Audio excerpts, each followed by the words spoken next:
Jemila Benhabib, quand il y a eu le massacre chez Charlie, nous étions quelques-uns à nous retrouver vers 17h30, place de la République. Et puis, notre nombre a grossi.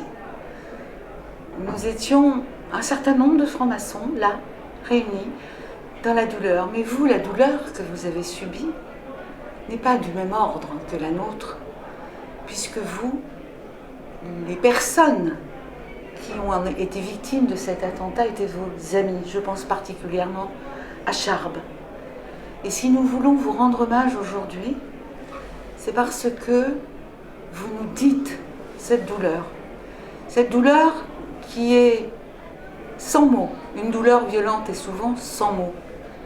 Et les seuls mots qu'on va trouver parfois pour faire face à cette douleur, ce sont des mots qui nous viennent du plus profond, de nos profondeurs poétiques ou qui nous viennent des poètes.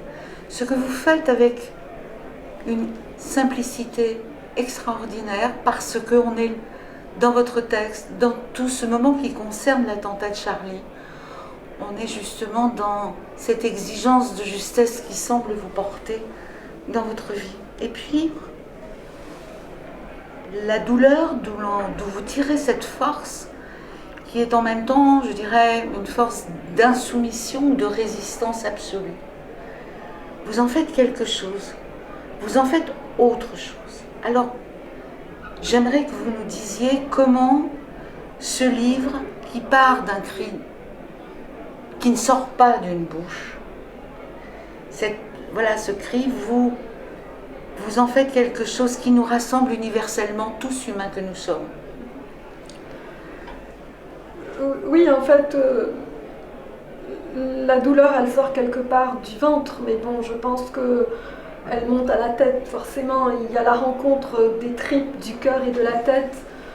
Et c'est cette rencontre entre les trois qui donne sens à ce qu'on a vécu, à la tragédie qu'on a vécue, à celle du 7 janvier 2015.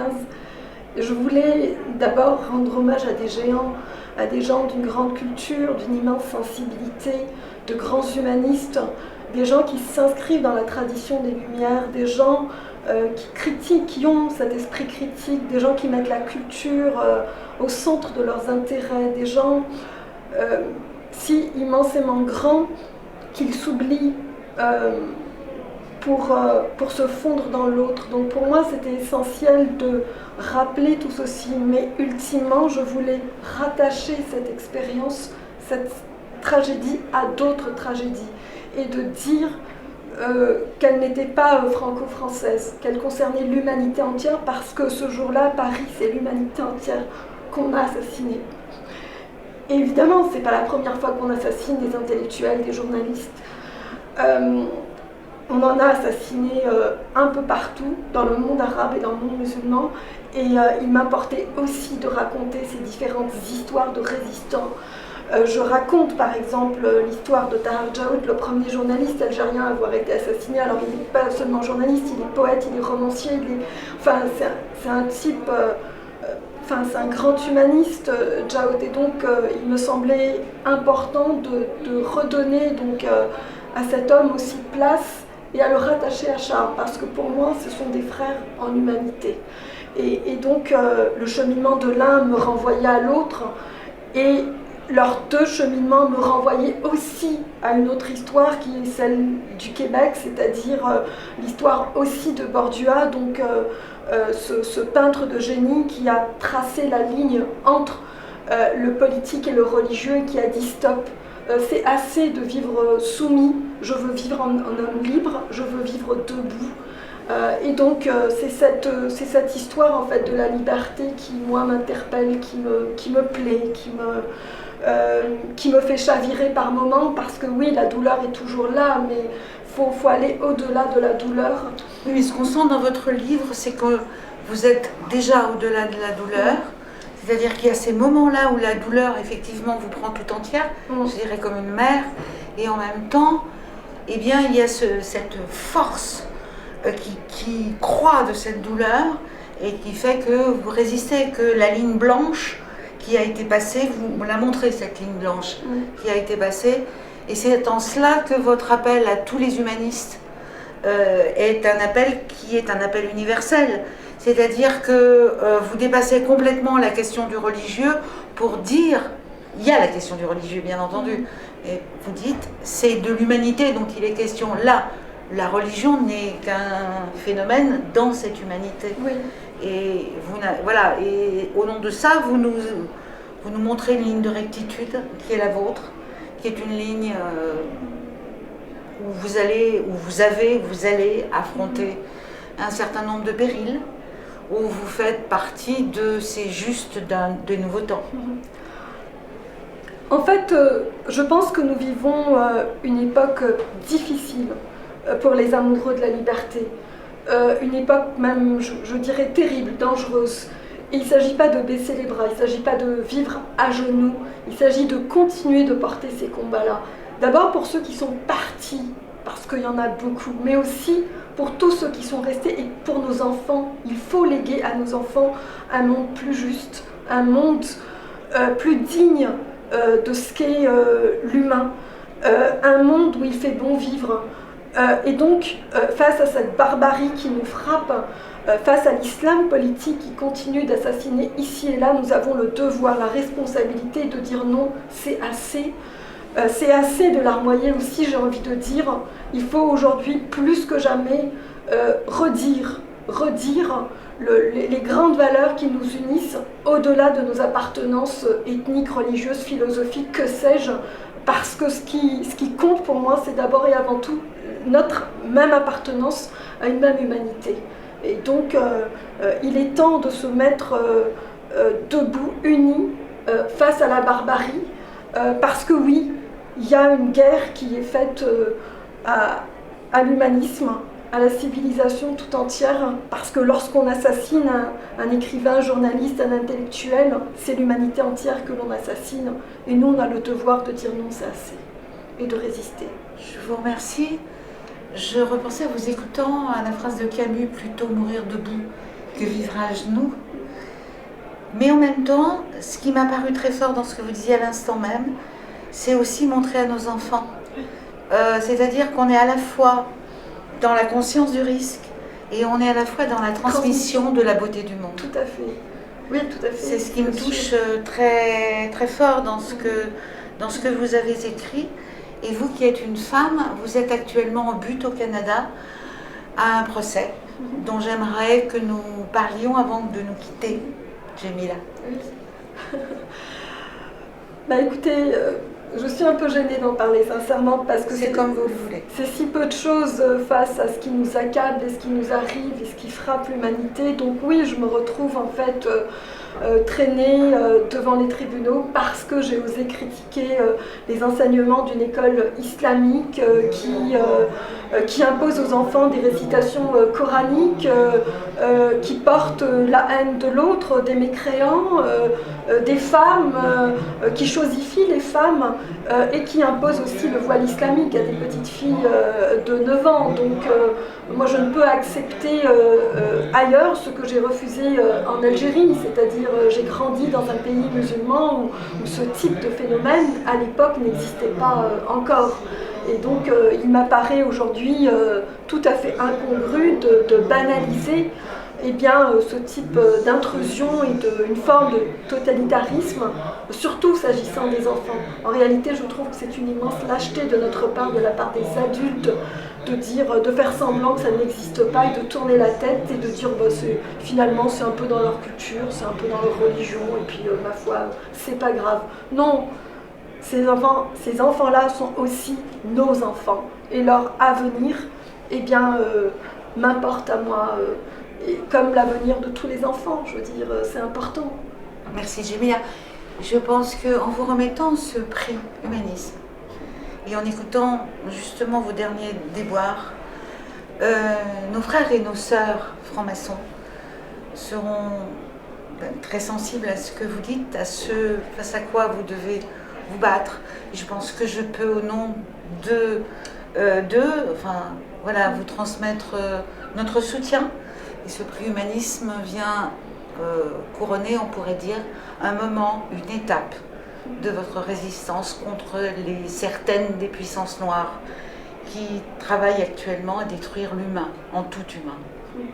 Merci, merci beaucoup. Je suis immensément heureuse, mais aussi très émue. Parce que pour moi, la franc-maçonnerie, en fait, a toujours cristallisé une force tranquille. Et dans ces moments difficiles où la boussole n'est pas toujours facile à trouver, vous êtes pour moi une valeur sûre. Continuez votre travail. Je vous remercie, je vous aime. Merci Djemila, vous êtes une sœur en humanité pour nous. Exactement, merci. Djemila Benhabib, après Charlie, laïque de tous les pays, mobilisez-vous. Ce livre, paru chez H&O Éditions, a été préfacé par Boualem Sansal, que vous pourrez retrouver d'ailleurs, je crois, encore sur le site du Monde, et dont vous pourrez entendre l'intervention. Merci Djemila Benhabib. Merci. Et la lauréate, puisque c'est une lauréate, voilà. Et donc... J'ai dit les 2 tiers des choses. C'est Djemila Benhabib, après Charlie, laïque de tous les pays mobilisés.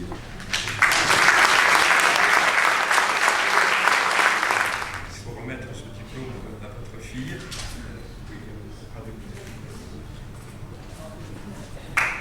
J'ai une mission un peu difficile parce que j'ai peur un peu de trahir Djemila. Mais voilà, donc...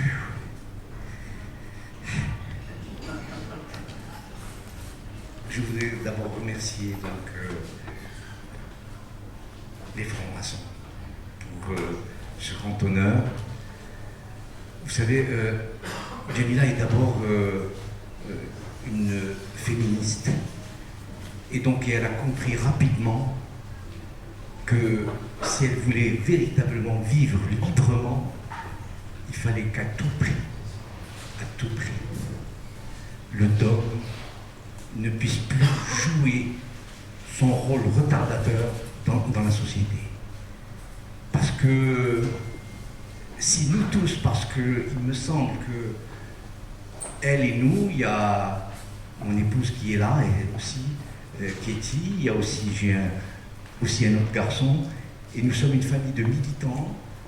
Nous sommes issus donc de cette famille de gauche qui a énormément apporté donc à l'Algérie.